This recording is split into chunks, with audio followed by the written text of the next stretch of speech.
Hey everyone friends, welcome to the Velour channel. Today I'm going to show you how to use the OP autoclicker. Open any browser, type OP autoclicker here.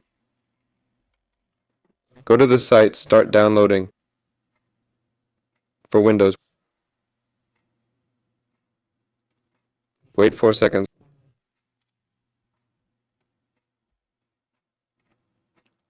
Let's open it. Run anyway. Here we enter the click interval. It will click every second, for instance. Right? That's how it's done. Here you can add randomness. Instead of a static click every second, there will be a margin of error like 40 milliseconds or even up to 100. Then we choose how many times it repeats or until you stop it. And we press.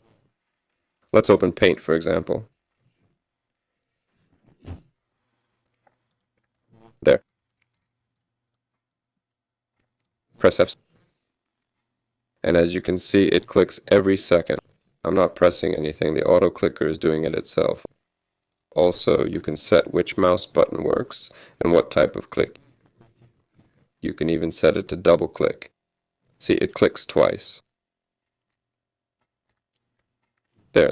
That's all. This was Velour. Goodbye, everyone.